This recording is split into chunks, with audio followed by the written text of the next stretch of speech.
Alright, so for here we've got two wires, X and Y, made of the same material, have the resistances Rx and Ry. X is twice as long as Y, but half the diameter. Okay, so you end up with 2 times the length, and you end up with 1/4 the area, because area is proportional to the square of the radius or diameter, which means that it is actually going to be 8 times more, so it's D.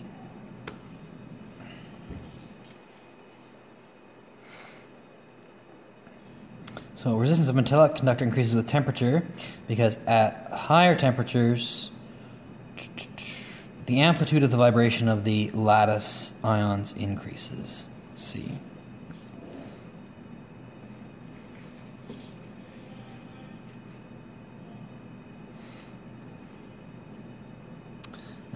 Seven. 1.5 meter length of wire has a cross-sectional area of 5 times 10 to the minus 8. When a potential difference across the ends, it's 0.25 volts and carries a current of... So this is quite a bit that you have to do for this. So you need to find your resistance, which is 0.2 divided by 0.4, which is 0.5 ohms. Resistivity is, I just wrote it down, Ra over L, so 0.5 times 5 times 10 to the minus 8 divided by 1.5.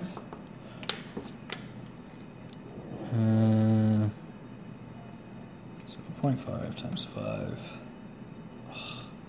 0.5 times 5 to the minus 8 divided by 1.5. And 1.7 times 10 to the minus 8b. A good thing to do is to look at the fact that I've got minus 8 here. So I'm going, and there's no other exponents here, so I'm going to be in that neighborhood, so you can eliminate A and C right away. So if you got those, you should know you did something wrong. Okay, so these are ideal diodes. What's the current passing through the battery? So current going here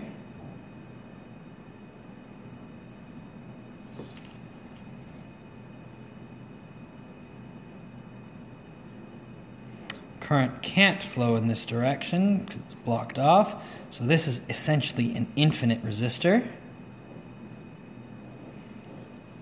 So this loop is effectively blocked off, which means 12 divided by 60,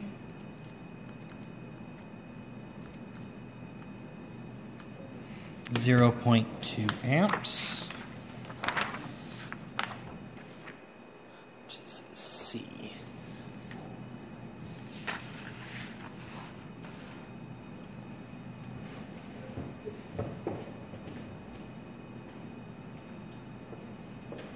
Okay, the trick for that one is you have to realize that it's conventional flow for the diagrams, for the diodes, so it's coming out of the positive, not out of the negative.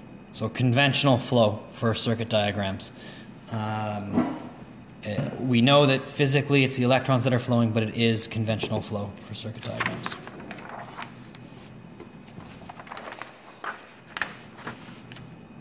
Okay, so for 9, basically you've got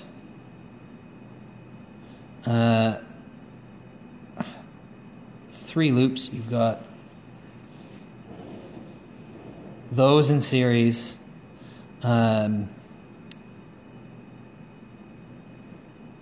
or you could have those in series.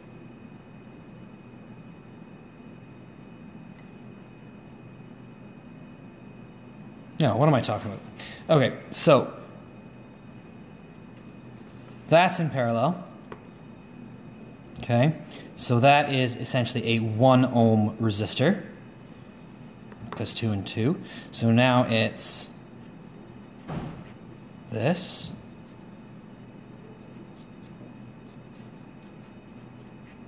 That's 1, that's 2, that's 2, going into Y. Okay, so that's 3. And then you've got 1 over 2 plus 1 over 3 is equal to 3 over 6 plus 2 over 6 equals 5 over 6. So 6 over 5.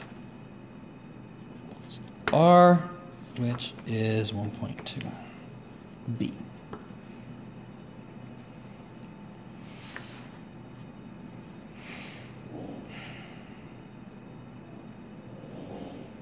Okay, so 4 identical lamps.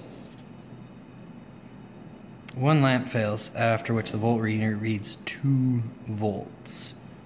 Which lamp has failed? Well, that would be B. Okay, because then when B fails across 6 volts, you've got 3 in series, it'll be divided evenly. So that's B has failed. Okay, question 11. Battery has an EMF of 3 volts and internal resistance of 5 ohms. When it's used to light a lamp of resistance 10 ohms, what power in watts is wasted by the battery? So we have to figure out current. So you could draw a circuit diagram, but so got this.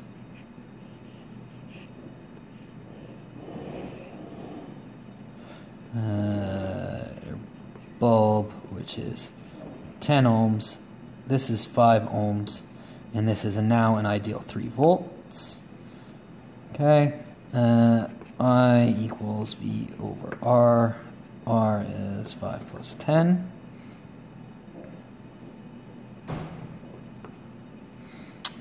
So 3 divided by 15 equals 0.2 amps. Power wasted is I squared over R, or sorry, I squared R. So that is 0.2 squared times 5. 0.2 times 0.2 times 5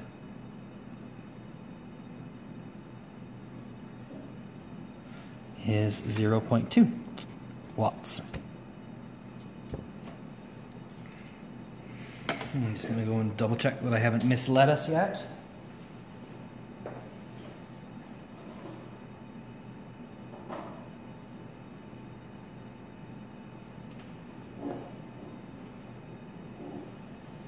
All good so far.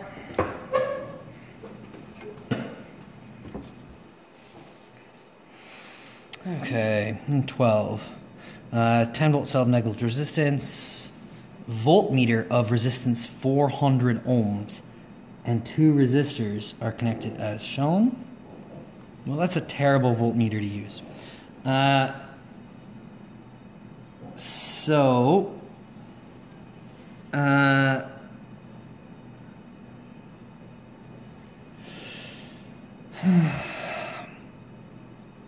Okay, I'm going to use a shortcut here. If I've got 2 400 ohms resistors in parallel, 2 identical resistors will cut the resistance in half. So it's actually a 200 ohm resistor. So I've actually got 800 and 200. So voltage across the resistor I'm targeting is voltage from my source times the resistance of that plus the total resistance, which equals 10 times 2 over 10. Oh, 200 over 100, or 200 over 1,000. You want to be exact about it. Which means it's 2. A.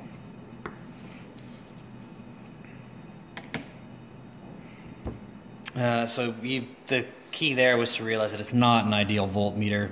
A common mistake would be to do that the total resistance is 1,200.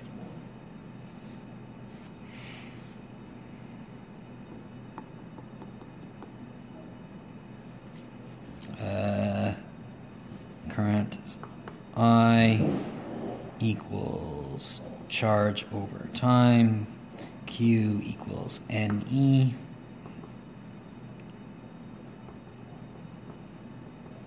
Ten to the 15 times 1.6 is 10 to the minus 19 divided by 40.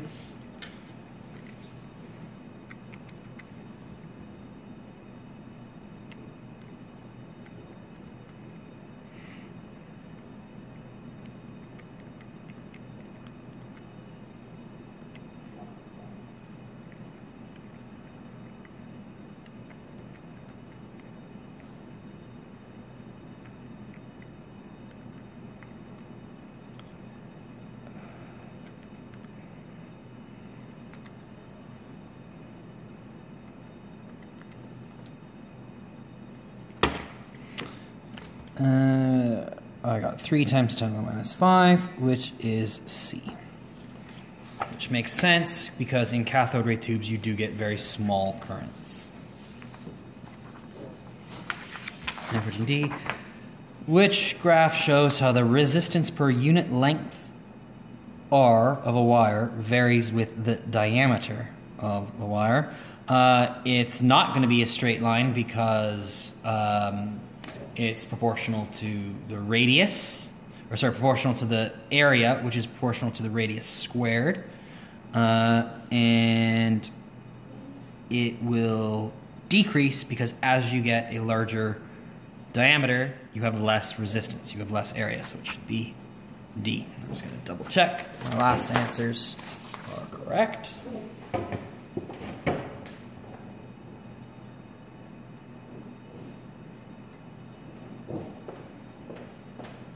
C and D, they are correct. So there we go. That's the whole test.